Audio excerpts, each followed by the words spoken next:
Hello, John Sturges here.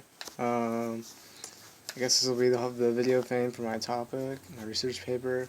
So the topic I will be researching is on the history of Ecuadorian politics, and the political problems or processes that Ecuador has developed over its history.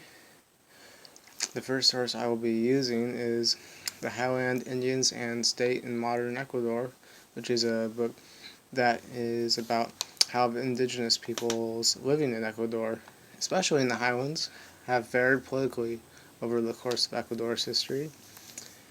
This is the main source I will be using, as it is the largest one, and I'm hoping to use it to describe politics in Ecuadorian history, as well as how the natives have fared politically.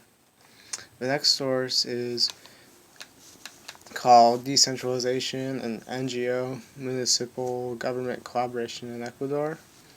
It does not say what NGO is, I probably should look that up, but it describes how local municipal governments and NGOs have collaborated together in order to decentralize certain things and become more effective for the local people. And I plan on using this source to describe modern politics in Ecuador. The next source is Populism and Democracy, Political Discourses and Culture in Contemporary Ecuador. This one, as well as the previous one, I didn't mention, were our articles, and this one is about how the process of populism in Ecuador over the 20th century, how it developed and was popular for a time, and how it still fares today.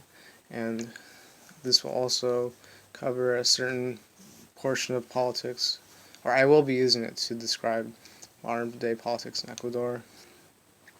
The next source I'll be using is Cocoa and Finance in the State in Ecuador, 1895 to 1925, which is an article about cocoa production in Ecuador in the late 19th century and early 20th century.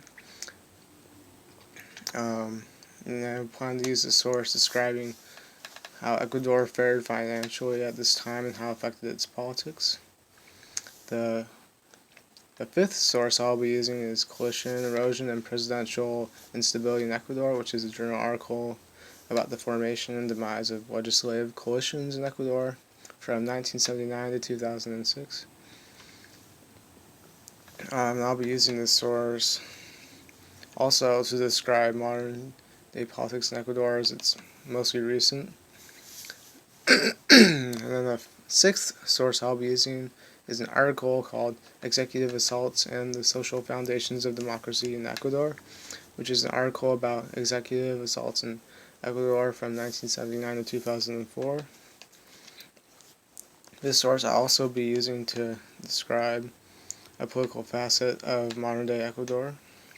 And the last source I'll be using is an article called Engaging Modernity, the Political Making of Indigenous Movements in Bolivia and Ecuador, 1900 to 2008, which is an article about the political indigenous movements in Ecuador and Bolivia in the 20th century. And I'll use this source to describe the formation of Ecuadorian indigenous movements, not Bolivian, since I'm not talking about Bolivia.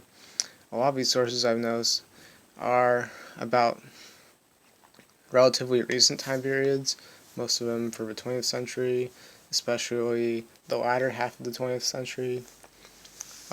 But the book does cover, the first source I mentioned does cover all the 19th century as well. So I'm hoping that with all these sources I'll be able to describe a wide spectrum of political events that have gone on in Ecuador throughout its history.